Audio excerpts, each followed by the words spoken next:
In the early hours of January 20th, 2008, the city of Reno, Nevada was quiet. A fresh blanket of snow covered the sidewalks and rooftops, muffling the world. Porch lights cast a steady, lonely glow over empty streets. It was that deep part of the night when most people are sound asleep, tucked away in their beds. It felt like a safe night, the kind of night where nothing unexpected, nothing terrible, could possibly happen. Inside a quiet home near the university campus, a 19-year-old college student was asleep on a living room couch.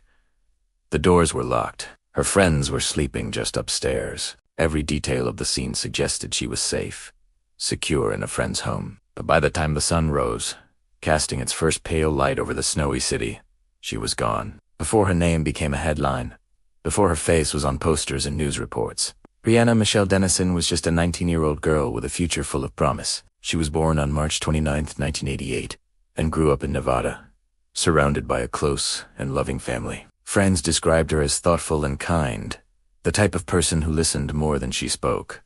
She wasn't loud or reckless. She was observant and compassionate. At the University of Nevada, Reno, she was studying psychology. It was a field that suited her perfectly. She had a deep curiosity about people, a desire to understand what made them tick, and an even stronger desire to help them. Like so many college students, she was carefully balancing her studies, her friendships, and a part-time job. She was known for being responsible, for making careful choices. She was, above all, deeply loved. The night her life changed forever began like any other weekend. It was Saturday, January 19th, 2008. Brianna went out with a group of friends to celebrate a birthday. It was a normal, happy evening, filled with music and laughter. Nothing seemed out of place. Nothing felt ominous. When the night started to wind down, Brianna made a practical, responsible decision. Instead of driving home late in the cold, she decided to stay over at a friend's house on McKay Court, a place she had stayed before. It was the safer choice. Sometime after midnight, the house grew quiet. The doors were locked, the lights were turned off, and everyone settled in for the night. Brianna wrapped herself in a blanket on the living room couch, a familiar and comfortable spot. She drifted off to sleep, expecting to wake up in a few hours, ready for a new day. She never did. When her friends woke up the next morning, the house was different. The first thing they noticed was the cold. The front door was slightly ajar, letting in the freezing January air, and the couch where Brianna had been sleeping was empty. Her purse, her phone, and her shoes were still there, right where she'd left them. But Brianna was gone. A small, strange detail sent a chill through everyone. On the pillow where her head had been, there was a blood stain. It wasn't large, but it was undeniable. Panic began to set in. Her friends called her phone, hoping she had just stepped outside for a moment, but it rang unanswered inside the house. They searched the immediate area, calling her name into the cold morning air. There was no response. The stillness of the snowy neighborhood now felt menacing. By 9 a.m., with no sign of Brianna, her friends knew something was terribly wrong. They called the police. When officers arrived, they found a scene that was both confusing and alarming. There were no signs of a forced entry, suggesting the intruder might have found an unlocked window or door, or perhaps had a key. The small blood stain on the pillow was collected for DNA analysis. Outside, in the fresh snow, investigators discovered a single set of footprints leading away from the house. They followed the tracks to a nearby alley, where they abruptly stopped. It looked as though someone had gotten into a vehicle and driven away. The search for Brianna Dennison began almost immediately. Her family, friends, and the Reno community rallied together. Flyers with her smiling face were posted all over the city, on lampposts, in shop windows, and on community bulletin boards. Volunteers organized search parties, combing through parks, alleyways, and the vast, open spaces surrounding Reno. The local news was filled with pleas from her family, their faces etched with worry and fear, begging for any information, any clue that could bring their daughter home. The FBI quickly joined the investigation, recognizing the signs of a likely abduction. They set up a command center and a dedicated tip line, which was soon flooded with calls. Every lead was pursued, every piece of information scrutinized. Investigators interviewed Brianna's friends, family, and anyone who might have seen something that night. They painted a picture of a young woman with no known enemies, a stable and happy life. She wasn't involved in any risky behavior that could explain her sudden disappearance. She was simply in the wrong place at the wrong time. As days turned into weeks, the hope of finding Brianna alive began to fade, replaced by a growing sense of dread. The investigation was relentless, but frustratingly slow. The DNA from the bloodstain on the pillow belonged to Brianna, confirming she had been injured. But investigators found something else mixed in with it: foreign male DNA. This was a critical breakthrough. They now had a genetic fingerprint of the person who had been in that house. The DNA profile was run through CODIS, the national DNA database, but there was no match. This meant the suspect was likely not in the system. He hadn't been convicted of a serious crime before, at least not one that required a DNA sample. The case seemed to hit a wall. The footprints in the snow had long since melted.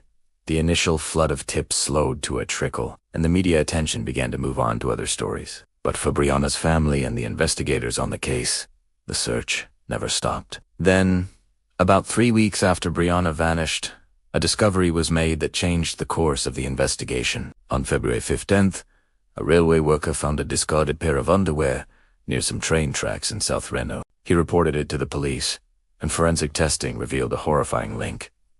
The underwear contained DNA from both Brianna and the same unknown male whose DNA was found on the pillow. The location was significant, miles away from the house on McKay Court.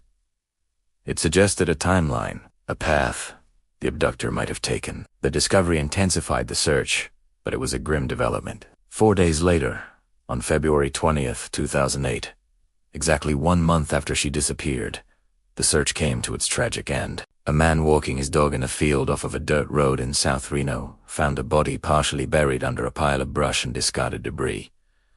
It was Brianna. The location was just over a mile from where the underwear had been found. The community's hope was shattered, replaced by grief and anger. An autopsy confirmed that Brianna had been sexually assaulted and murdered. The cause of death was strangulation. The case was now a homicide investigation, and finding the man whose DNA was left behind became the single most important mission for law enforcement in Nevada. Investigators had a crucial piece of evidence: the killer's DNA, but no name to attach to it. They turned to a novel strategy. They began to look for connections to other, similar crimes in the area. They discovered a pattern of sexual assaults that had occurred near the University of Nevada, Reno campus in the months leading up to Brianna's abduction. In 2 of those cases, the attacker had left behind DNA evidence. When they tested it, they got a match. The same man who had murdered Brianna Dennison was a serial predator who had been active in the area for months.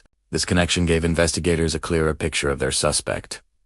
He targeted young women, often near the university. He was bold, breaking into homes to commit his crimes. With this new information, the FBI and Reno Police Department launched a massive DNA dragnet. They began asking for voluntary DNA samples from hundreds of men in the Reno area who loosely fit a general profile. It was a painstaking, resource-intensive process, but they were determined. Months went by. The investigation continued, but the killer remained a ghost. The break finally came from an unexpected place. A woman who was dating a man named James Bila became suspicious of him. He had a strange obsession with the Brianna Dennison case, and his physical description matched the composite sketches released by the police. More importantly, she knew he owned a Toyota truck that matched the description of a vehicle seen near the abduction site. She went to the police with her concerns. Investigators began to look closely at James Bila.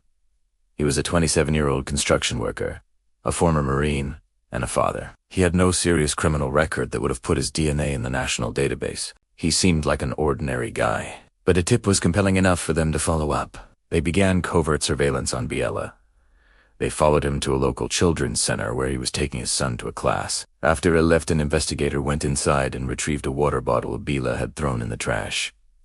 It was sent to the crime lab for testing. The results came back, and it was a perfect match. The DNA on the water bottle was the same DNA found on the pillow, on the discarded underwear, and at the scenes of the other 2 sexual assaults. They had found their man. On November 25th, 2008, James Bila was arrested. His trial began in 2009, and the evidence against him was overwhelming. The prosecution laid out the timeline of his crimes, showing a clear pattern of escalating violence that culminated in the murder of Brianna Dennison. Bila's defense attorneys tried to argue that the DNA evidence was circumstantial, but the genetic link was undeniable. In May 2010, the jury found James Bila guilty on all counts, including kidnapping, sexual assault, and murder. He was sentenced to death.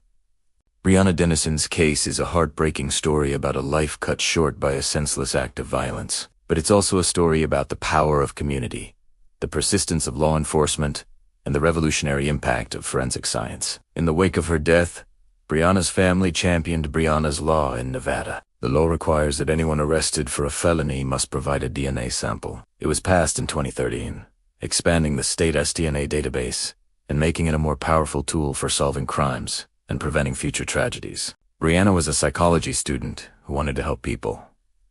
In the end, her legacy does just that. Her story led to a change in the law that has helped to identify other dangerous criminals and has undoubtedly saved lives. It's a legacy born from unimaginable tragedy, but one that continues to protect others, ensuring that Breonna Dennison will never be forgotten. Thank you for watching. Don't forget to like this video and subscribe for more stories like this.